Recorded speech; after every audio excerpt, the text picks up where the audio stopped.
السلام عليكم ورحمة الله وبركاته. أهلا بيكم معايا فيديو جديد من وي. فيديو النهاردة إن شاء الله هشرح فيه معاكم غرزة من أحدث غرز 2022، غرزة من الغرز الجميلة جدا البسيطة المميزة في نفس الوقت، وأتمنى يا رب إن هي تنول إعجابكم. ما تنسوش إذا عجبكم الفيديو تدعموني بلايك وشير وسبسكرايب. عدد سلاسل البداية الخاص بغرزتنا النهاردة هي مضاعفات رقم 6، يعني بفضل أضاعف 6 6 6 6 لغاية ما أوصل للمقاس اللي أنا حابة. بستخدم فيها لون لقاعدة الغرزة، وبستخدم مجموعة ألوان للزهرة أو الوردة اللي بنستخرجها طبعا من غرزتنا النهاردة. هنقول بسم الله الرحمن الرحيم. هشتغل معاكم بخيط صوف متوسط السمك مع إبرة رقم 3.5 ملم. هنبتدي نكون مجموعة سلاسل من مضاعفات رقم 6. بسيب مسافة من الخيط والف الخيط حلقة على الهواء زي ما احنا شايفين. بدخل داخل الحلقة بسم الله الرحمن الرحيم، ألف الخيط وأخرج منها. طرف الخيط بشده بقى في العقدة البداية.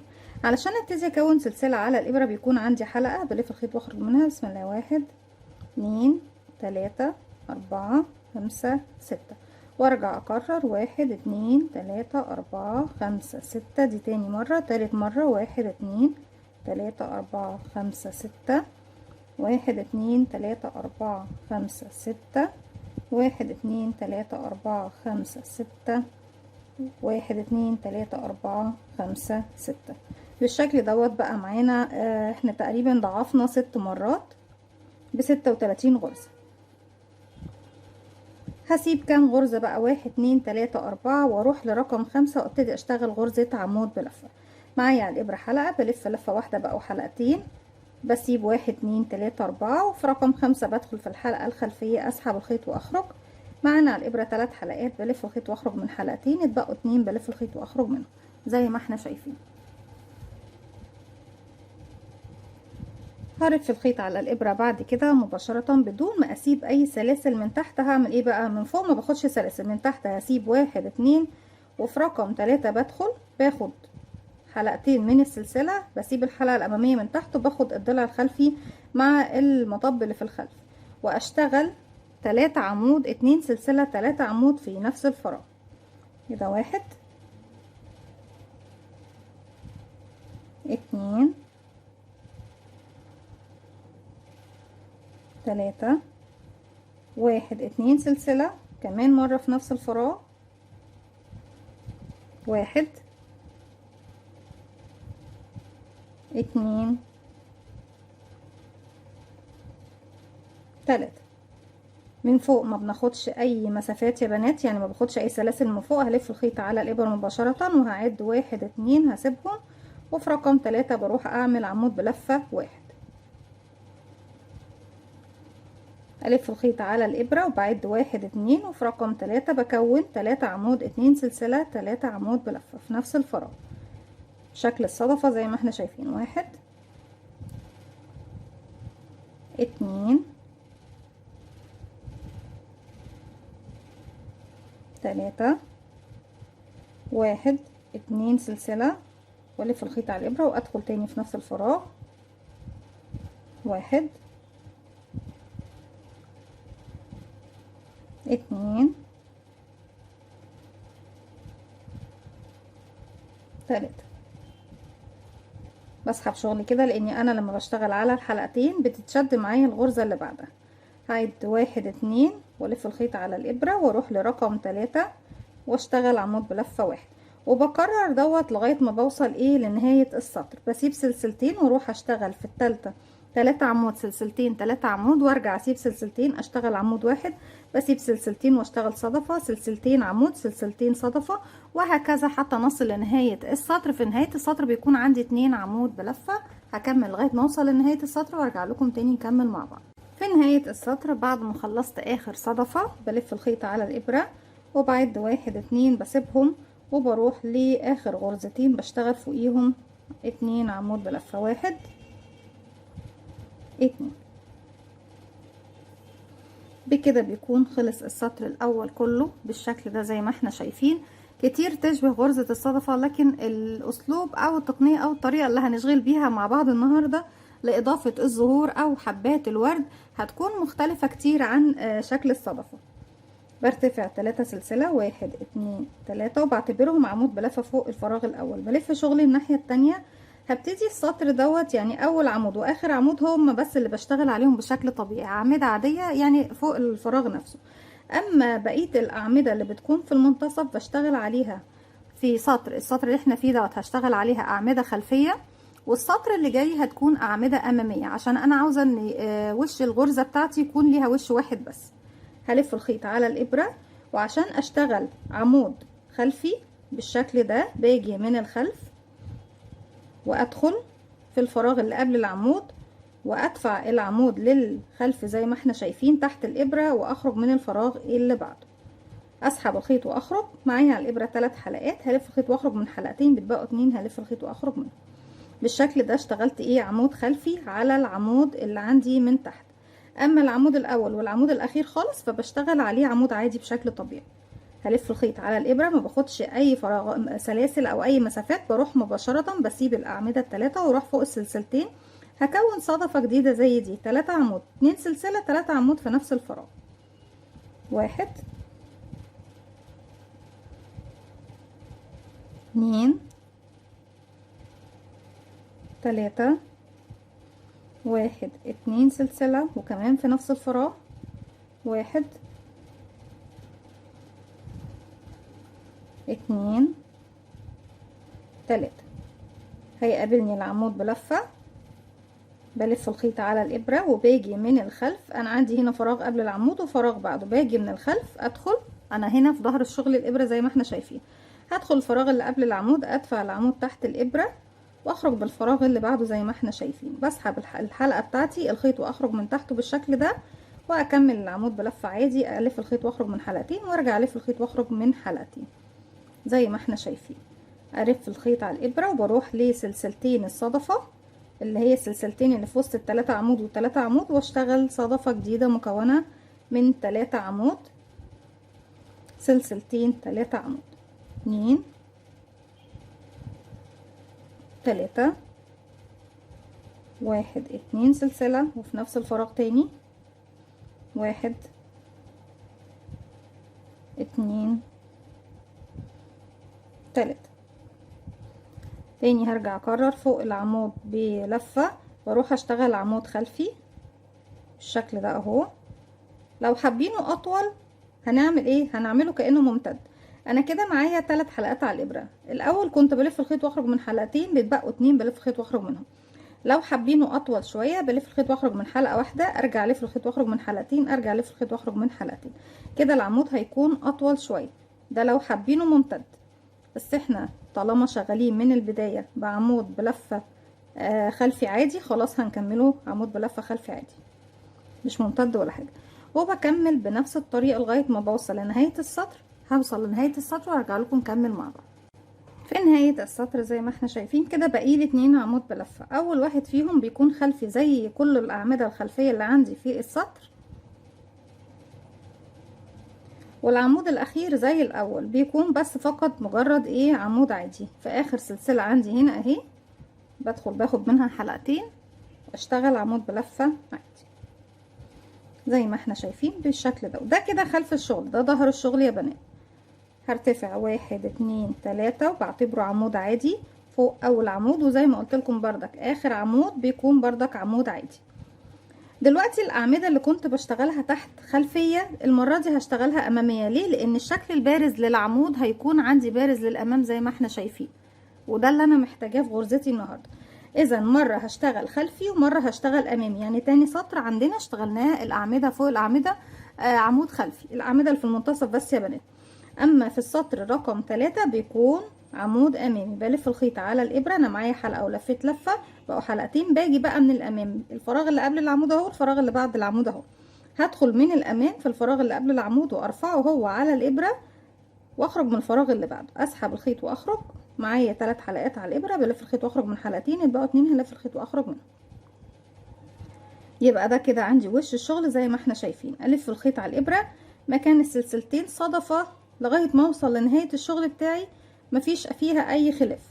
صدفه مكونه من 3 عمود، سلسلتين 3 عمود بلفه، يعني مفيش اي اختلاف، مفيش اي تغيير في المكان ده. 1 2 3 عمود، 1 2 سلسله، كمان 3 عمود في نفس الفراغ. 1 2 3. تاني بكرر فوق العمود بلفة، اللي كان المرة اللي فاتت خلفي هنا هيكون امامي. من الامام بدخل في الفراغ اللي قبل العمود وارفعه على الابرة واخرج من الفراغ اللي بعده، اسحب الخيط واخرج واكمل العمود بشكل طبيعي. بنلف الخيط ونخرج من حلقتين والف الخيط واخرج من حلقتين بالشكل ده اهو زي ما احنا شايفين يا بنات. وبكمل السطر بتاعي كله بنفس الطريقة، صدفة مكونة من 3 عمود، 2 سلسلة، 3 عمود، عمود بلفة امامي، وهكذا لغاية ما نصل الى النهاية. العمود اللي قبل الاخير بيكون امامي زي اللي تحت منه بالظبط، اما العمود الاخير في ثالث سلسلة ارتفاع ببتدي اشتغل عمود بلفة عادي، وبكرر بقى لغاية ما بوصل لنهاية الشغل بتاعي كله. يعني انا كده احنا صحيح لسه ما وصلناش لشكل الغرزة بتاعتنا او الموديل بتاعنا النهاردة، لكن احنا لازم نشتغل القطعة كلها في البداية وبعد كده بنبتدي نضيف ليها الزهور او الوردات. طيب احنا ما قلناش نقدر نعمل ايه بغرزتنا النهارده؟ نقدر نعمل منها حاجات كتير جدا. تكوني بطانيه بيبي، مفرش سرير، تكوني شال مستطيل في منتهى الجمال ومن اروع واجدد واحدث الغرز اللي ممكن تكوني منها شال مستطيل. تعملي منها كوفيه، تدخليها في طاقيه، تدخليها في بلوزه، في كارديجان، في شنطه، في الاحذيه، تدخليها في الجزء اللي فوق من البوت. يعني تقدري تعملي بيها اي حاجه تخطر على بالك، تعملي بيها مخدات، تعملي بيها اي حاجه طبعا انت حباها. بكمل بنفس الطريقه دي بقى، سطر بشتغل على العمود خلفي والسطر اللي بعده بشتغل امامي، يعني مره فرونت دبل كروشيه، مره باك دبل كروشيه، يعني مره خلفي ومره امامي، مره خلفي ومره امامي. المهم ان يكون عندي وش الشغل على وش واحد زي ما احنا شايفين. مكان الصدفه صدفه زيها بالظبط، مفيش اي اختلاف. هكمل بقى 3 او 4 او 5 او 6 سطور كمان وارجع لكم نكمل شكل الغرزه بتاعتنا مع بعض. رجعت لكم تاني وزي ما احنا شايفين اشتغلت مجموعة من السطور بالشكل دوت. بقى شكل غرزتنا بالطريقة دي زي ما احنا شايفين. مرة لما بكون على خلف الشغل بشتغل على الأعمدة اللي في المنتصف عمود خلفي، ولما بكون على وجه الشغل بشتغل عمود أمامي على الأعمدة زي ما احنا شايفين الأمامية بالشكل ده. بعد كده ببتدي أجيب خيط جديد، أسيب منه مسافة وألف الخيط حلقة على الهواء واقفل عقدة بداية بالشكل ده. هبتدي بقى اوزع اماكن الزهور عندي. مرة بشتغل زهرة من فوق ومرة بشتغل زهرة من تحت، واحدة من فوق واحدة من تحت، واحدة من فوق واحدة من تحت، وهكذا علشان بس ايه ننطر او ان يكون عندنا اكبر كمية ورد موجود. هعد هنا 1 2 3 4 وفي رقم 5 بدخل. بسم الله الرحمن الرحيم.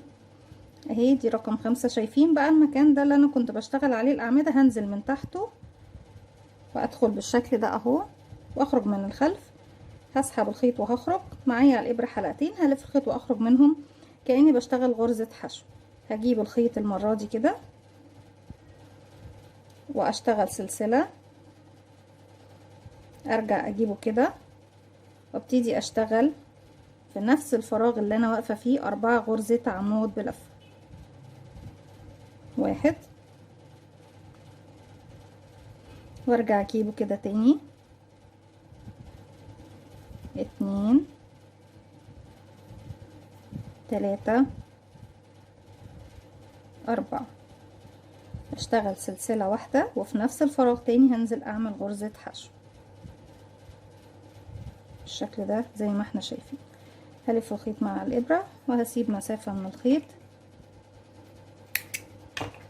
وهسحبه بالشكل ده. الخيط الاول خلاص انا مش محتاجاه وهبتدي اقصه، بس هسحبه للخلف وفي النهاية خالص بقى ابتدي اقص ايه كل الخيوط الموجودة عندي من الخلف. هنا الخيط المتبقي بدخل اسحبه بالشكل ده وارجع تاني ادخل اسحبه، ومن عندي الحلقة على ابرة بعمل 1 2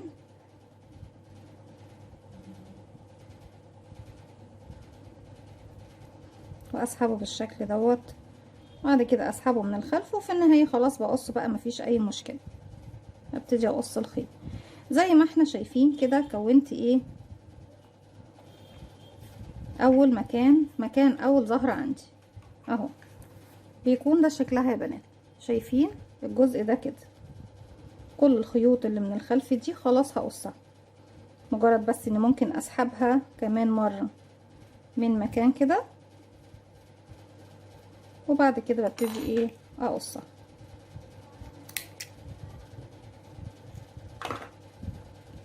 زي ما احنا شايفين بالشكل ده. كده كونت واحدة هنا، كون كمان واحدة. طيب الواحدة التانية انا هنا عديت، بصوا ابتديت من اول مكان عندي هنا، يعني ده السطر الاول ما عدتوش، ابتديت 1 2 3 4 وفي رقم 5 اشتغل. بشتغل على ايه؟ بشتغل على المكان ده، شايفين المكان ده اهو. تمام. هنا بقى دلوقتي هبتدي انا هنا عند رقم 5، هبتدي عند رقم 2 على طول مباشرة. نسيب مسافة من الخيط والف الخيط حلقة على الهواء، ارجع اقفل عقدة بداية، عندي حلقة على الابرة، بجيب بقى رقم 2 هنا اهو، او يعتبر اول مكان عندي ابتدي اشتغل فيه. بدخل اسحب الخيط واخرج، عندي حلقتين بلف الخيط واخرج منهم بغرزة حشو. هجيب خيط البداية معايا بالشكل ده، اشتغل سلسلة، ارجع اجيبه كده تاني، ابتدي اشتغل في المكان 4 عمود بلفة، 1، نجيب الخيط كده تاني مرة، المرة دي بقى هسيبه في المكان ده وابتدي ايه في النهاية خالص اقص، 2 3 4 سلسلة، وفي نفس الفراغ هنزل وبعمل غرزة حشو، اسحب الخيط واخرج واسيب مسافة واقص بالشكل ده اهو. جهزنا مكان الزهرة من الخلف خلاص، اللي هو دوت يا بنات. تمام.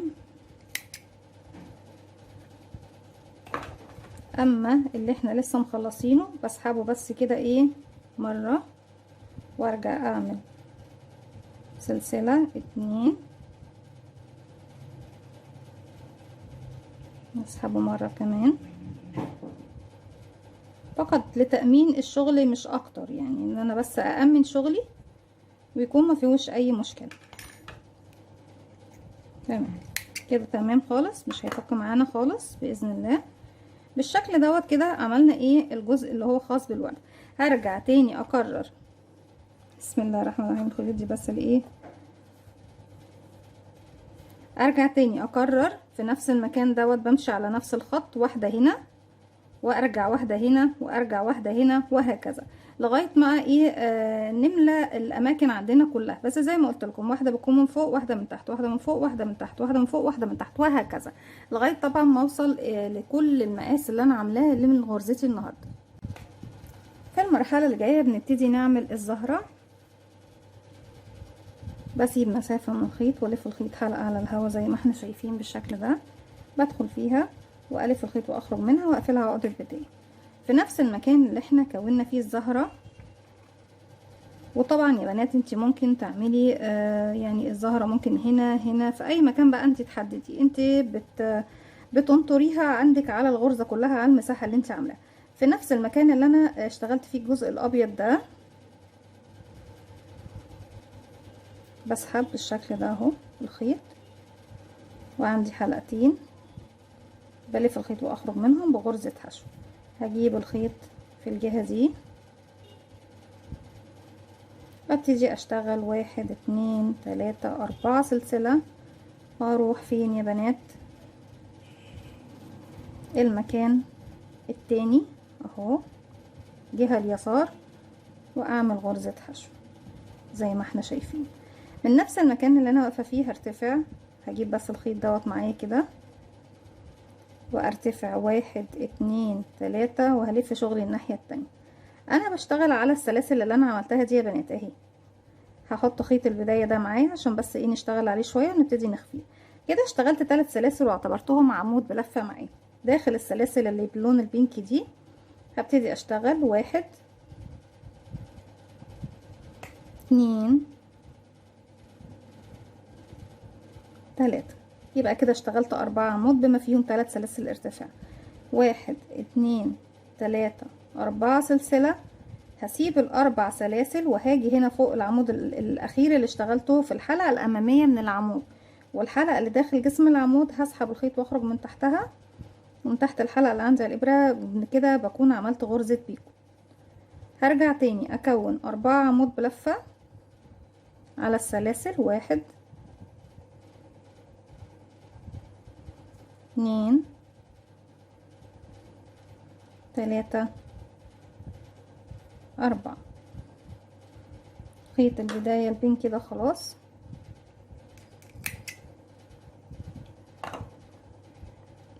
هبتدي اخد سلسلة واجي بقى لوش الشغل عندي هنا كده دوت الخلف، خلف الزهرة زي ما احنا شايفين.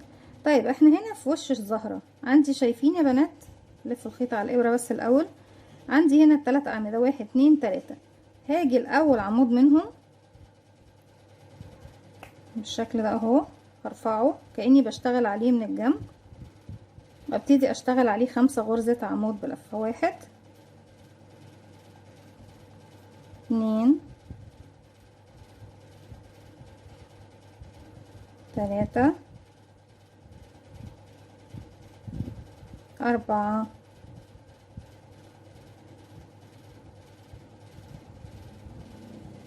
5. اشتغلنا كده ال5 زي ما احنا شايفين.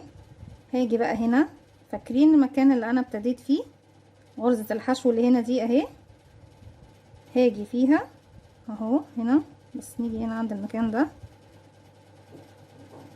عند اول عمود، واشبك بغرزة منزلقة بالشكل ده زي ما احنا شايفين، ونظبط غرزتنا. هسيب بس ايه، الف الخيط واخرج من الحلقة اللي عندي على الابرة، واسيب مسافة من الخيط، وابتدي اقص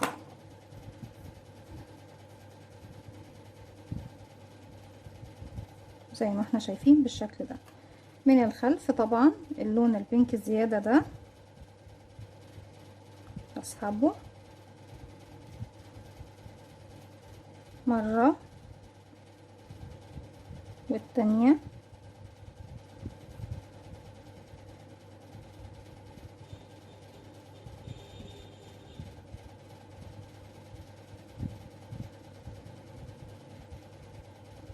كمان مرة بس للتثبيت.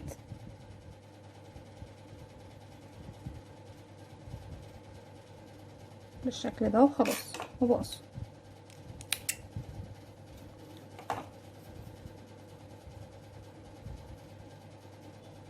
كده بتكون طبعا شكل الزهرة بتاعتنا زي ما احنا شايفين.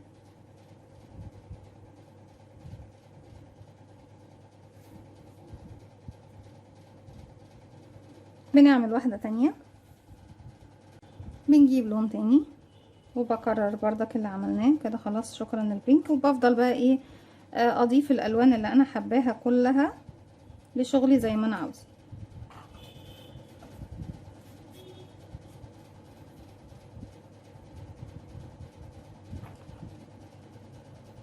بنعمل عقدة بداية، والحلقة اللي عندي على الابرة بجيب بقى الجزء اللي هشتغل فيه، هرفعه بالشكل ده زي ما احنا شايفين.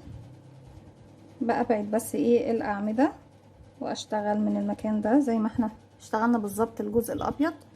بدخل اسحب الخيط واخرج معايا على الابرة حلقتين، بلف الخيط واخرج منهم بغرزة حشو بالشكل ده. برتفع 4 سلسلة، بس قبل ما ارتفع هاخد معايا الخيط للجهة التانية. 1 2 3 4. هاجي هنا للمكان ده،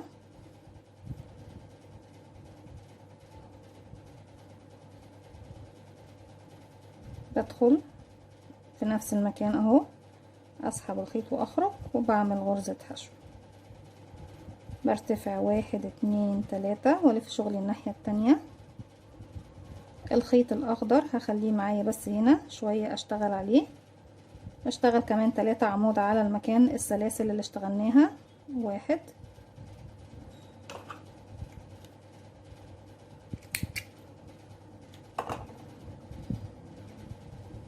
2 3. وبكده بكون اشتغلت 1 2 3 4، لان احنا عدد سلاسل البداية اعتبرتها عمود بلفة. 4 سلسلة كمان، 1 2 3 4.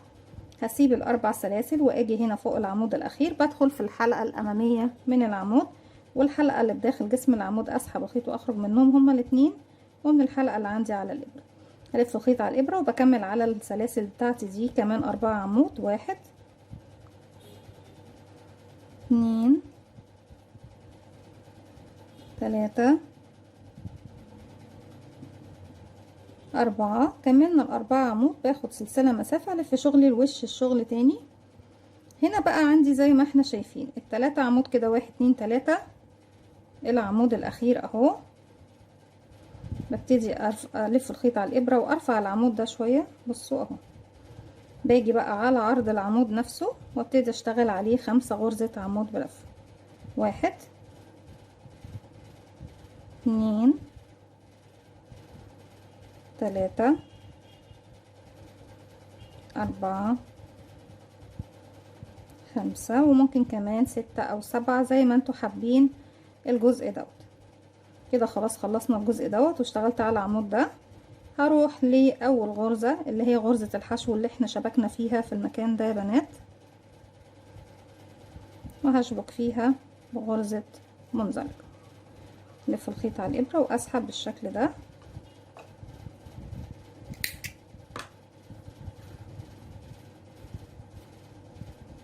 بعد الشغل طبعا زي ما احنا شايفين اهو، بصوا كل ما هتشتغلي وردات او زهرات زي ما احنا شايفينها بارزة بالشكل ده هيبان معاكي شكل الشغل. ومن الخلف طبعا بسحب بقى الخيط ده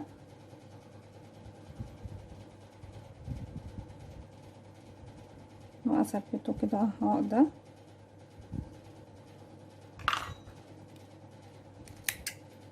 ابتدي اقص، تظبطي غرزتك